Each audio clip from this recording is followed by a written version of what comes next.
in Winston-Salem, right there in the backyard of Winston-Salem State University and Big House Games. Why did you choose Johnson C. Smith? I was attracted to Johnson C. Smith because of the family atmosphere that I found here upon my visit to the campus. But I also found a championship DNA here. There was winners in track and field here under Coach Kenneth Powell. They had a 4x1 relay team down here that was capable of world-class speed with the Olympian Vince Matthews, who was on the campus. And football was certainly doing very well at that particular time and had a number of outstanding athletes on the team that was slated to be drafted that particular year. And so there was a championship DNA, a family atmosphere, a small school environment that attracted me to Johnson C. Smith. Now, inquiring minds want to know, were you a starter or a sixth man? I was a starter for the most part of my career here. My freshman year, I started all but one ball game. The first ball game that I played in, I didn't do very well. I came off the bench. I was very, very nervous, didn't do well. And a student manager came and sat down beside my bed in Carter Hall and said, "You didn't look like you were yourself. You just need to be yourself." And so that next day in practice, I concentrated on that. For some reason, the coach decided to start me, and I did very, very well from that point on. Now, little Steve, little Joyner, growing up watching your dad, here at Johnson C. Smith, you probably went to the caf and you got like a little free lunch or something. What made you choose Johnson C. Smith? I had a lot of meals in the cafeteria, a lot of meals. I can remember me and my brother begging to go to McDonald's, and that did not happen often. We majority of the time were sent to the cafeteria with his work study students. But I remember my cousin, Lil Buck, who's the head coach at Hampton, coming into my room once during the summer and actually asked me what was I thinking and what was I leaning to as far as deciding in school. And I told him I really didn't know.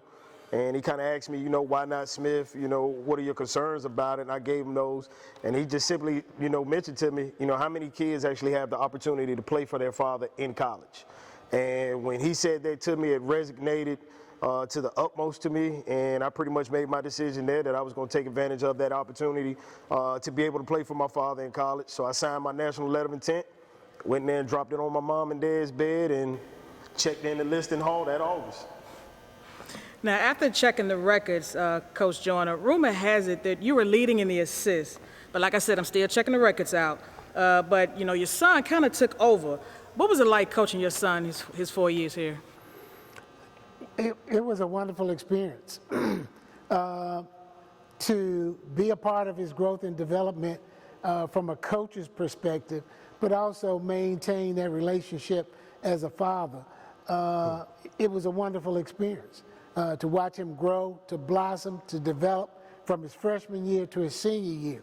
He came in as a pretty much of a fun-loving, little wild and crazy freshman who did very well to a very focused and purpose-minded senior in his senior year. That translated into winning. Now, this is the 20th year of Johnson C. Smith winning the men's basketball championship. Little Steve, kind of take us back in that moment. What did it feel like? Whew. Can we go back? That's the question. Definitely one of the greatest, one of the highest moments in my life, in our family's life. One that I'm definitely, it stamped that I made the right decision to come to Johnson C. Smith and to play for him.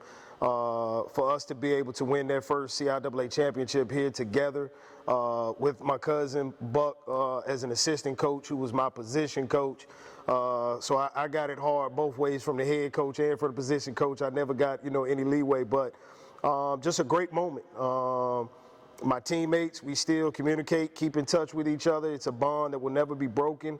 You know, every time I walk in here, I can't help but look up there and look at the banners and automatically just remember the excitement, the joy, and the amount of winning that we did that year that came with a lot of sacrifice, a lot of commitment, a lot of hard work, a lot of jumping some chairs that would have been lined up back over here. So if you ever heard of a Steve Joyner practice, it consisted of chairs and made some men, turned some boys into men, but definitely a great moment, great moment. I've heard about the jumping chairs at St. Paul's with your uncle. You will not get me to jump one right now, I promise that. Now, Coach, I think this may be the first, but, you know, you coached your son, and your nephew was an assistant coach on that team. It was kind of like a family affair. What was it like sharing that moment with your son and your nephew? Well, I don't think you could have scripted any better to be involved as a family on championship night, being tested by a quality Fayetteville State team, a quality coach, experienced coach in Mike Bernard, and finally breaking through and winning a championship, not only for that team, but for the university and the city of Charlotte. Again, it was just a magical time, not only in my coaching career, but certainly in my family's life as it relates to athletics. Now, speaking of Edward, we call him Little Buck Joyner Jr., he has branched off. He's now the head coach at Hampton University. Kind of talk about the time when he led his team to Kentucky in the NCAA tournament and his talk with Jesus.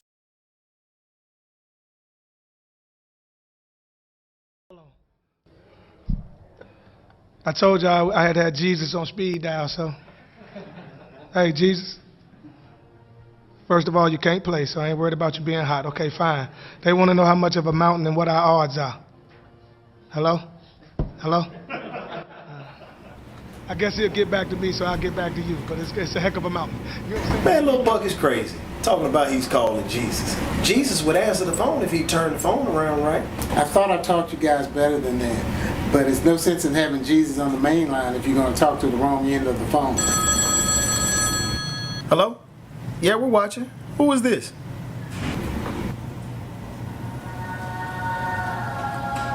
Who's that? You'll never believe it.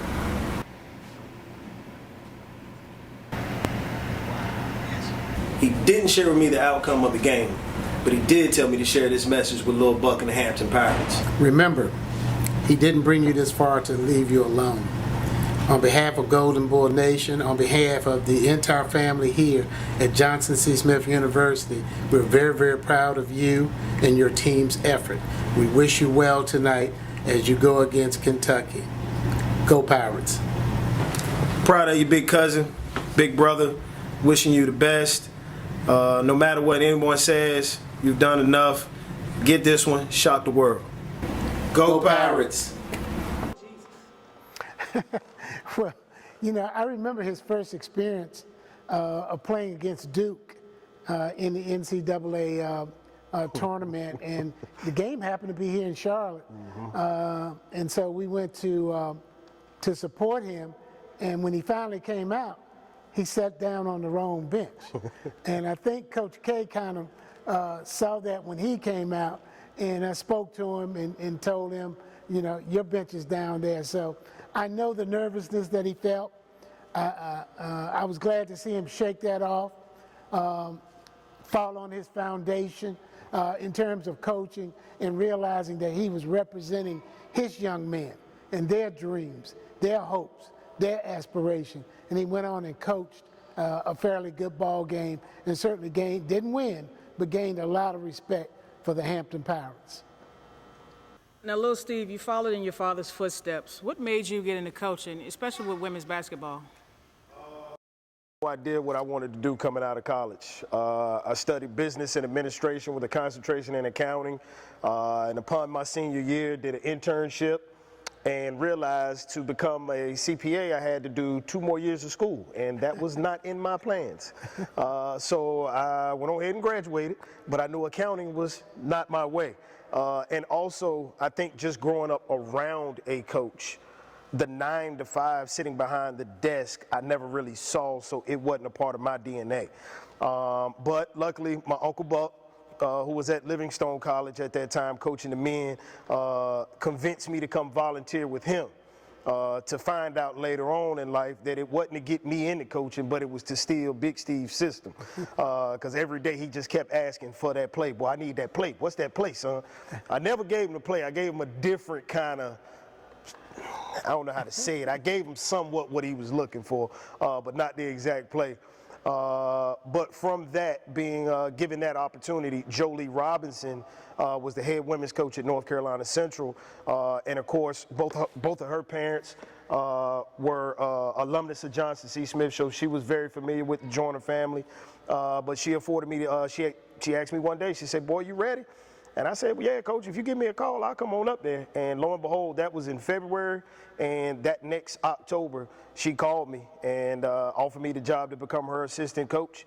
And I've been on the women's side since then, and actually have really fallen in love with the women's game and have a greater appreciation for the women's game now that I've been able to coach it and have a great experience in learning and building relationships with so many great young women. Something that, again, when I was playing basketball, paid attention to the women's game a little bit, but the fundamentals of it is something that I've absolutely fallen in love with. Now, Coach Joyner, a lot of people may not know this, but you started out coaching women's basketball. How did that come about here at Johnson C. Smith? Actually, it was a trend that was going on in athletics. I was on the men's side the day I graduated from Johnson C. Smith University. I was picked up by my former high school coach, who became the head coach at Virginia Union University, and he took me to Richmond, made me his assistant coach, and helped place me in grad school at Virginia State University, where I received my master's degree.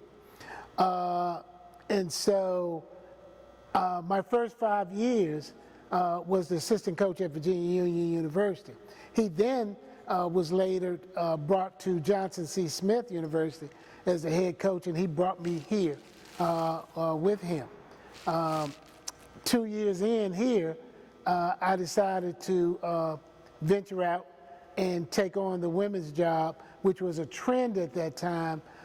Some of the men gained experience on the men's side, got in on the women's side, and began to develop their careers. So I was excited about coaching the women, developing the program, because the program here was very young at that particular time, and recruiting some of the star athletes who came about. One in particular, Angela Yvette Hamilton, who's on the top of the leaderboard in rebounding and scoring, and has remained there, I guess now maybe 20 years or more.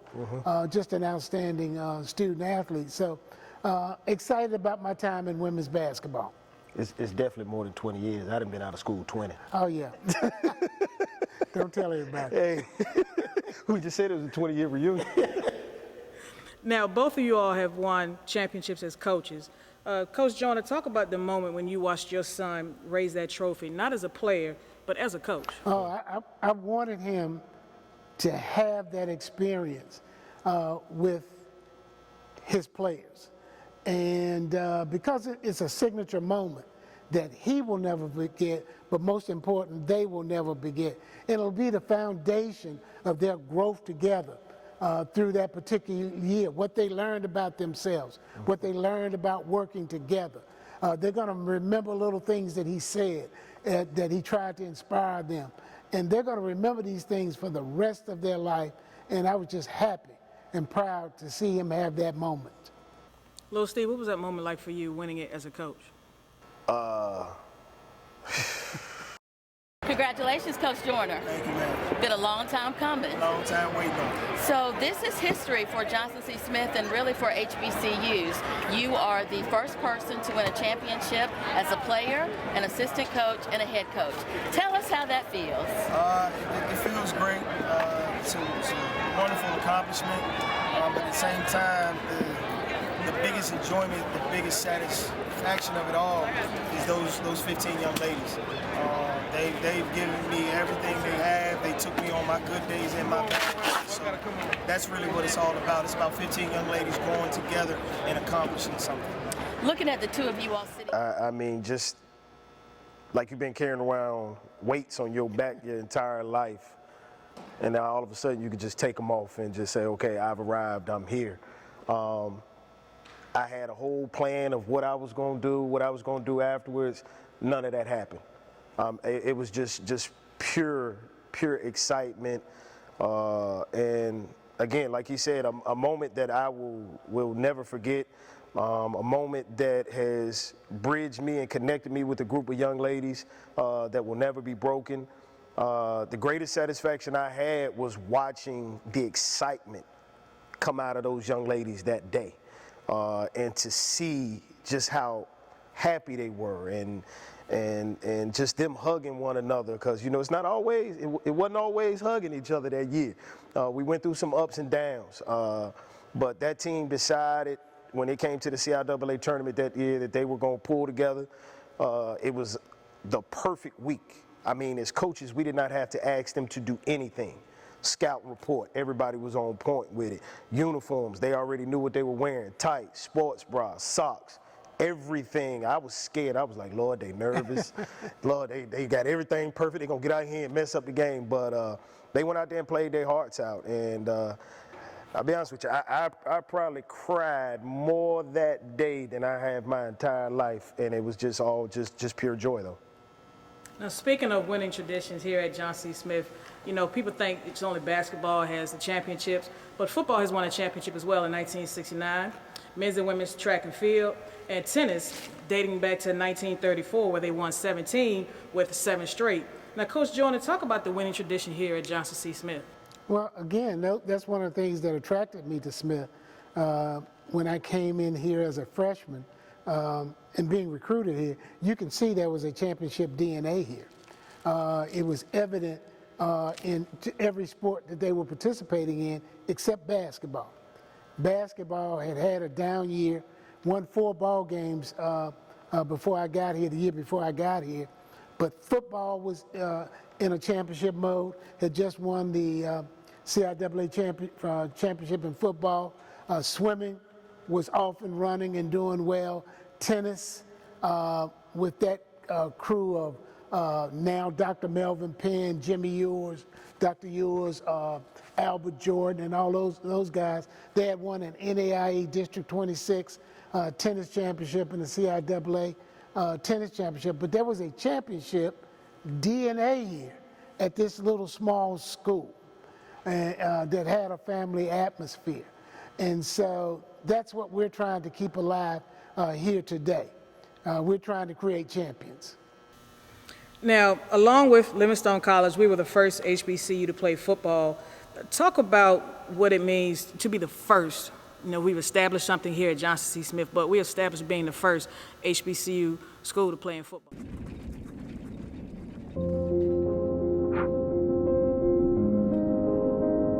The Livingstone Biddle/Johnson C. Smith game. This is where it all started. What history? You can see the ghosts of those past legends. It's one of those things that we take it for granted, and then you're overwhelmed by it.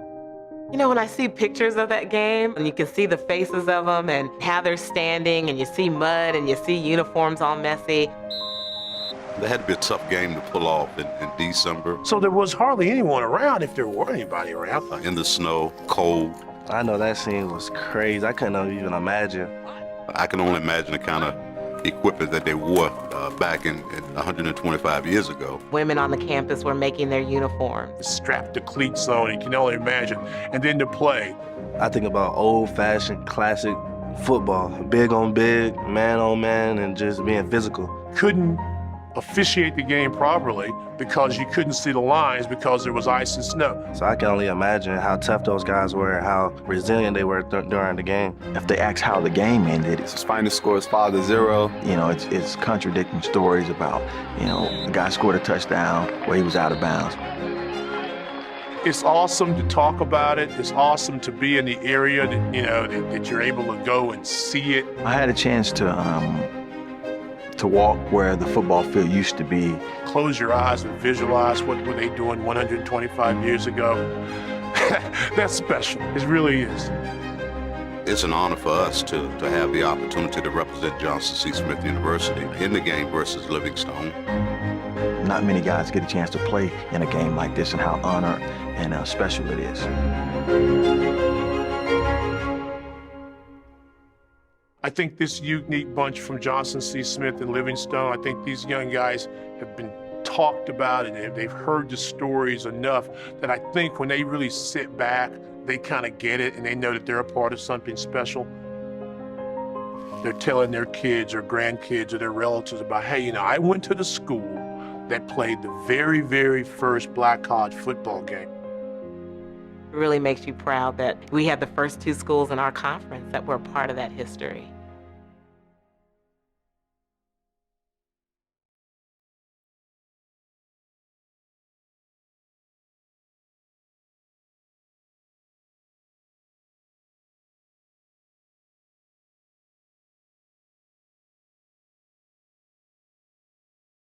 School playing football. Well, I like to quote it as saying that Smith, during that time, had what we call a Star Trek mentality.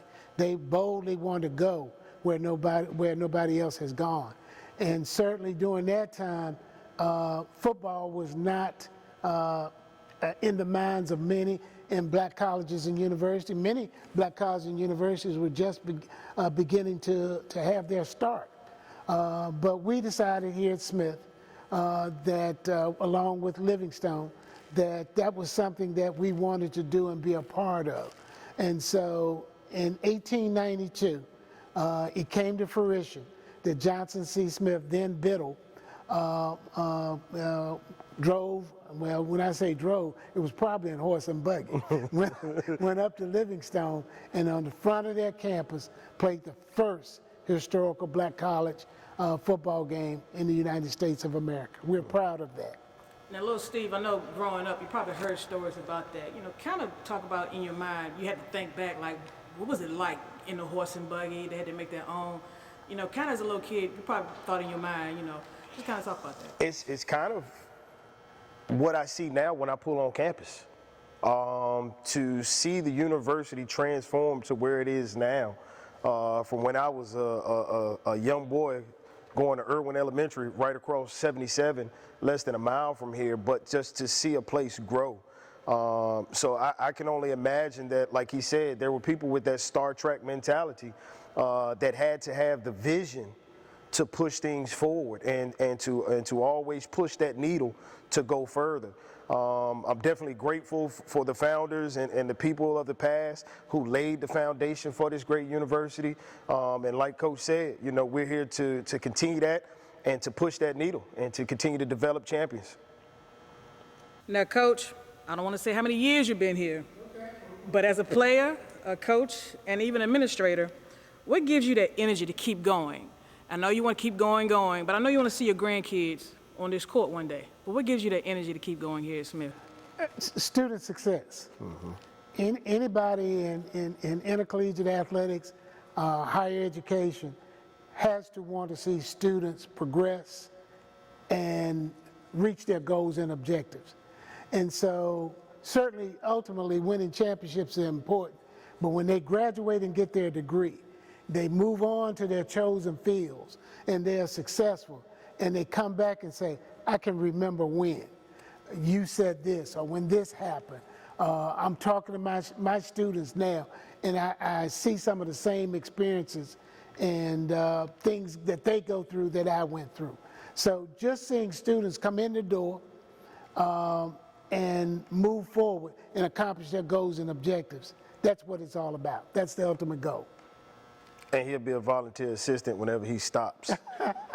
He already knows. Mama say he can't come home all day. And he's not going to stay at home all day anyway. Last question. I know it's been a lot of CIAA games, but if you can remember, when you was a player or even as a coach, just pick a game that you think was the best game, or even a player that you played against or coached against, just watch. Just kind of let us know, tell us a story about who's the best, or what have you seen? While he thinks about that, I'm just going to say this. I want to know how many championships you would have had if you did not have to go up against a Hampton and a Norfolk back in the day, with the resources that they had way back then. Yeah. Because I remember some of those teams. Yeah. I remember some of those. You know, when I started my career, there were Hall of Fame coaches still in the league. Yeah. Big House was still coaching. Yep. Bobby Vaughn was coaching Elizabeth City. Zeke Avery at Hampton. Charles Christian, then Mike Bernard, at Norfolk, and then here comes Dave Robbins and the crowd. So my early experiences in development was against Hall of Fame coaches. But one game that I will never forget is the one we lost. We had to go to Richmond, Virginia to play Virginia Union in their backyard for the CIAA championship. And we were playing very, very well and had them on the ropes. And they needed a last-second shot to win the ball game. And the shot was, and it was one player on that team by the name of Walter Hurd, who had transferred from here because he thought Union gave him a better opportunity in an established program to move himself forward. And I said, Walter, don't go. In 2 years, we're going to be where Union is. And lo and behold, in February of that year, we found ourselves up against Virginia Union. And I said to the guys, there's only one person out there that can beat us. That's Walter Hurd. Favor his side. But Walter got loose and hit one of the biggest shots to win the championship for Union. And we had to go settle for runner-ups. I remember that game. I remember that one. Actually, that was my first CIAA tournament that I missed because I stayed at home because I started playing AAU. Yeah. And I stayed home with Aunt Thomasine, and I can remember sitting on the steps like crying. I remember that vividly. But the greatest game that I remember had to be here my senior year when we hosted the regional tournament. And we got to play against our rival, Winston-Salem State, in Brayboy for a regional championship to go to the Elite Eight. And there was a line. I think we played at maybe 6 or 7 o'clock that evening. Yeah. It was a night game. There was a line when we left shoot around at about 11 o'clock in the morning, at least almost a half a mile long, people trying to get tickets. That was definitely the greatest atmosphere that I have played in, and I will never forget that game. And of course, we did come out victorious, and we jumped on the airplane, and we flew into LA and went out to Bakersfield, California for the Elite Eight. So I would have to say that is the greatest one. But it's a million of them. It's a million of them, especially players. I mean, you just talk about here, downtown Vinnie Brown. The UNC Charlotte game. I remember that one. When we played them the first time, lost by 25. Went out and played them a second time, and we lost in overtime by 2 points, 80-82. Mm-hmm. Was just a signature moment. But also, I'm reminded of the CIAA 2001 championship game when we were down to getting the ball up court, and little Steve was fouled and had to go to the line to make at least one free throw. And he went and made the first one, and he missed the second one.